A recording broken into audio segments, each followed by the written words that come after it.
Hello అండి, hi.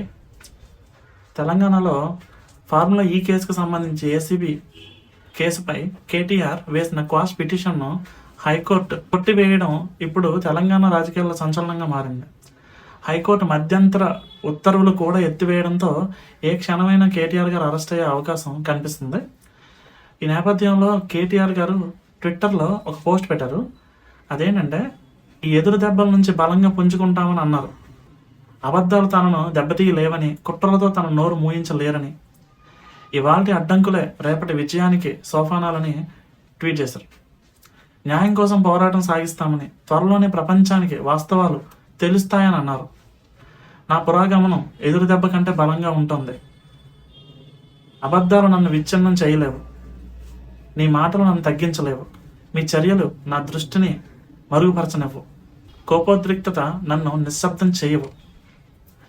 నేటి అడ్డంకులు రేపటి విజయానికి దారి తీస్తాయి.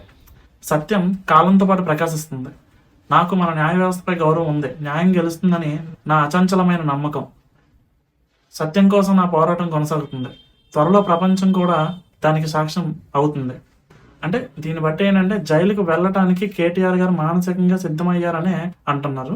ఈ విషయంపై మాజీ మంత్రి హరీష్ రావు గారు స్పందించారు. హైకోర్టు ఆర్డర్ కాపీ వచ్చాక సుప్రీంకోర్టుకు వెళ్లే అంశంపై నిర్ణయం తీసుకుంటామని, తదితరం ఏం చేయాలనే దానిపై చర్చలు జరుపుతామని అన్నారు. డైవర్షన్ పాలిటిక్స్లో భాగంగానే కేటీఆర్ పై కేసులు అని చెప్పారు. విచారణకు మాత్రమే హైకోర్టు అనుమతి ఇచ్చిందని, కేటీఆర్ తప్పు చేసినట్లు చెప్పలేదని ఆయన అన్నారు. అరెస్ట్ చేస్తే చేసుకోండి, దేనికి భయపడేది లేదు అని హరీష్ రావు గారు మండిపడ్డారు. కాగా ఫార్ములా ఈ కేసు సంబంధించి కేటీఆర్ వేసిన పిటిషన్ పై హైకోర్టు ఇచ్చిన తీర్పు అనంతరం వేగంగా పరిణామాలన్నీ మారిపోయాయి. హైకోర్టు తీర్పుపై ఓవైపు బీఆర్ఎస్ వర్గాల్లో ఆందోళన నెలకొంది.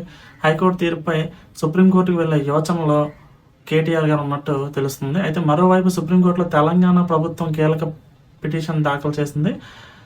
తమ వాదనలు వినకుండా కేటీఆర్ పిటిషన్పై ఎటువంటి నిర్ణయం తీసుకోవద్దంటూ సర్కార్ కేవీఆర్ దాఖలు చేసింది.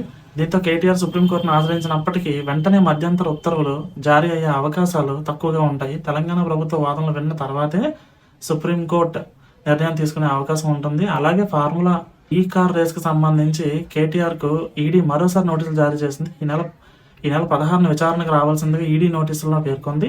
ఈ క్రమంలో ఈడీ విచారణకు కేటీఆర్ హాజరవుతారా లేదా అనే ఉత్కంఠ నెలకొంది.